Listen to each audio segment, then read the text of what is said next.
నమస్తే, welcome to Telangana నేత్రం TV. రామగుండంలో రాక్షస పాలన నడుస్తోంది. రామగుండం ఎమ్మెల్యే మక్కాన్ సింగ్ ప్రజాస్వామ్యం కూని చేస్తున్నారు. ప్రశ్నిస్తే కేసులు, అడిగితే కూల్చివేతలు చేస్తూ రామగుండం ప్రజలను భయభ్రాంతులకు గురి చేస్తూ రాక్షస ఆనందం పొందుతున్నారని, రామగుండం నియోజకవర్గంలో చట్టాలు ఎమ్మెల్యేకు చుట్టాలుగా మారాయని మాజీ ఎమ్మెల్యే బీఆర్ఎస్ పార్టీ పెద్దపల్లి జిల్లా అధ్యక్షులు కోరుకంటి చందర్ తీవ్రస్థాయిలో విమర్శించారు. గోదావరి కని ప్రెస్ క్లబ్ లో సోమవారం ఏర్పాటు చేసిన విలేకరుల సమావేశంలో మాజీ ఎమ్మెల్యే పెద్దపల్లి జిల్లా బీఆర్ఎస్ పార్టీ జిల్లా అధ్యక్షుడు కోరుకంటి చందర్, బీఆర్ఎస్ నాయకులు కౌశిక హరితో కలిసి మాట్లాడారు. ఈ సందర్భంగా మాజీ ఎమ్మెల్యే కోరుకంటి చందర్ మాట్లాడుతూ 21 నెలలుగా అరాచక పాలన సాగుతుందని, కూల్చివేతల పేరుతో చిరు వ్యాపారులను రోడ్డున పడేస్తూ రాక్షస ఆనందం పొందుతున్నారన్నారు. రోడ్డు వెడల్పు పేరుతో జరుగుతున్న కూల్చివేతలు చిరు వ్యాపారుల జీవితాలను నాశనం చేశాయన్నారు.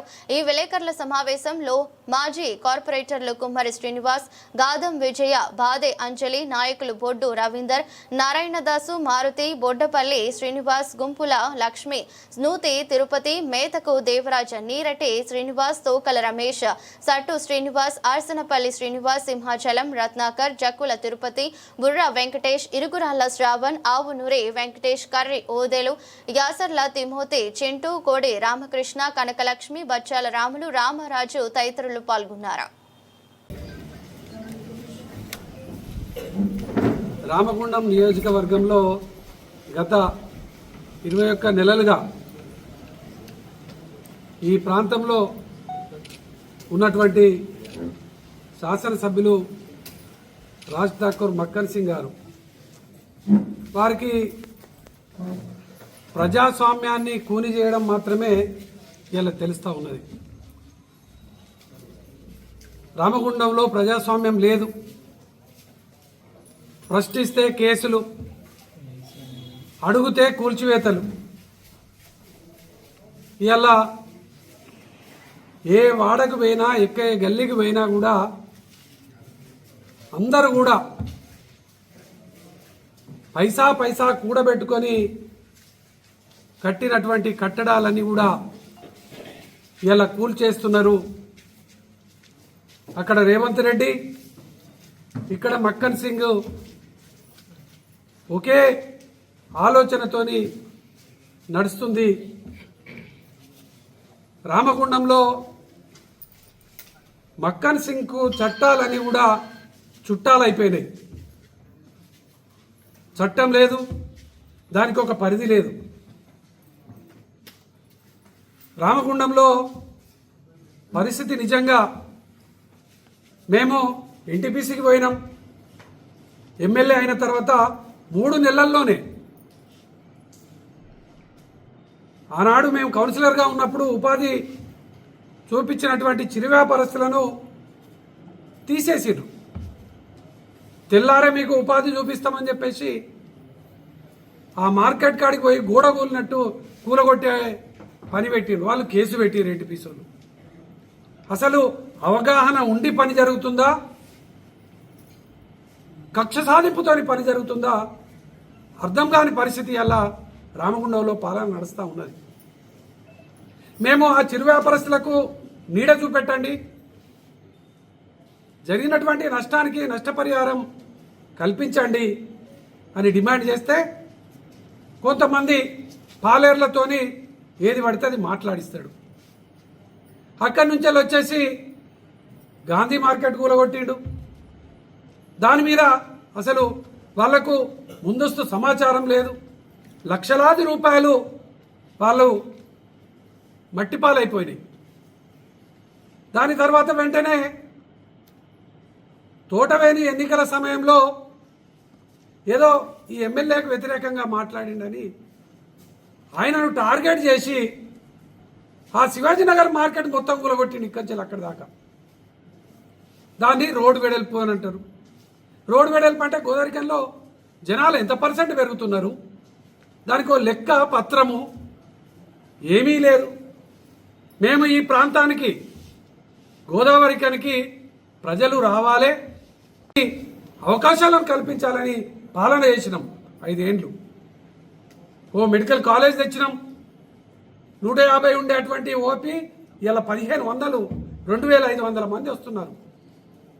ఇలా ఇక్కడ చిరు వ్యాపారస్తులు చిన్న చిన్న వ్యాపారాలు చేసుకునేటువంటి వాళ్ళందరూ కూడా వలసపోయేటువంటి పరిస్థితి వచ్చిందంటే ఇలా ఈ పాలన ఎటువైపు పోతుందో ఒక్కసారి ప్రజలు అర్థం చేసుకోవాలి.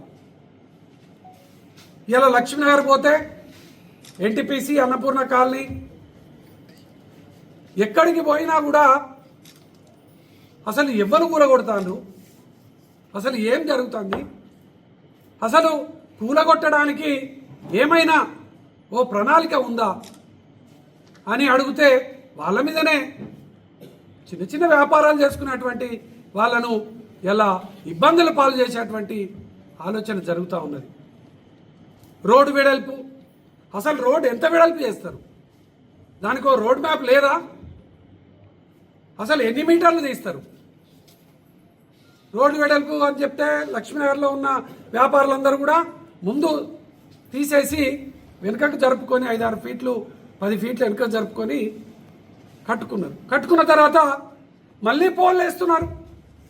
నేను మొన్న పోయినప్పుడు ఒక్కరొక్కరు ఏడుస్తున్నారు. పోల్ వేసి మళ్ళీ 5 ఫీట్లు వెనుకకు పోవాలని అంటాడు. మరి ఇదే ముందు సమాచారం చెప్పొచ్చు కదా. ఇదే గోదావరికంలో అసలు ఏం చేయదలిసారు? గోదావరికంలో మీకు అధికారం ఇస్తే మీ ఆలోచన ఏందో ఒకసారి చెప్పండి, మీ ప్రణాళిక ఏందో చెప్పండి, మీ రోడ్డు వెడల్పు ఎందుకు చేస్తున్నావో చెప్పండి. ఓల్డ్ అశోక్ కూలగొడితే అక్కడి వ్యాపారస్తులందరూ కూడా రోడ్డు మీద పడ్డారు. మేము కరోనా సమయంలో చూసినాం. రోజు పని నడిస్తే, దుకాణం నడిస్తే దుకాణంలో పనిచేసేటువంటి వాళ్ళు వర్కర్సు ఇంటికాడ బియ్యం తీసుకుపోయి కూరగాయలు తీసుకుపోయి వండుకునే పరిస్థితి ఉండేది. కరోనా సమయంలో వాళ్ళకు పనులు లేవు కాబట్టి అన్ని విధాలుగా మేము నిత్యావసర వస్తువులను సరఫరా చేసినప్పుడు మేము అడిగినాం ఏం చేస్తారు ఏంది అని అంటే ఏ రోజు పని ఆ రోజు చేసుకునేటువంటి పరిస్థితి. ఇవాళ సంవత్సరం 20 నెలలు అవుతుంది.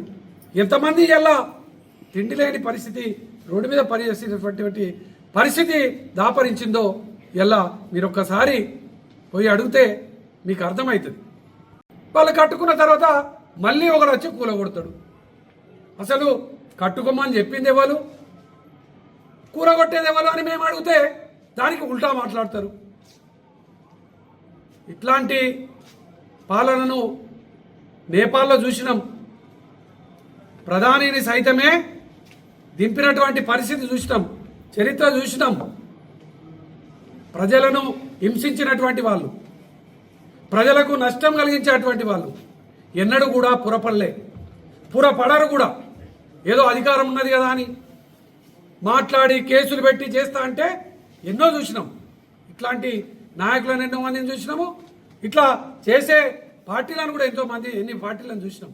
తప్పకుండా ప్రజల నుంచి వెళ్ళి గుణపాఠం తప్పదు మీకు. అందుకే ఇలా బీఆర్ఎస్ పార్టీ ఇలా చిరు వ్యాపారస్తుల పక్షాన, కూలిపోయినటువంటి బాధితుల పక్షాన నిలబడుతుంది. ఎట్టి పరిస్థితిలో ఇక నుంచెల్లి మీ యొక్క ఆగడాలను నడవనీయం. మీరు ముందు చెప్పినటువంటి విధంగా ఇలా పోల్లేసి మళ్ళీ వెనుక కూర్చోాలని అంటారు, ఎన్టీపీసీలో కూర్చోాలంటారు. సోమవారం నాడు మేము బీఆర్ఎస్ పార్టీ తరఫున బంద్ పిలిపిస్తా ఉన్నాం. నష్టపోయినటువంటి వాళ్ళందరికీ కూడా నష్టపరిహారం చెల్లించాలి. వాళ్లకు ఏ ప్రాతిపదికన కూలుస్తున్నారో ముందస్తు సమాచారం ఇవ్వాలి. అసలు మీ రోడ్డు మ్యాప్ ఏంది దాన్ని తెలియజెప్పాలి.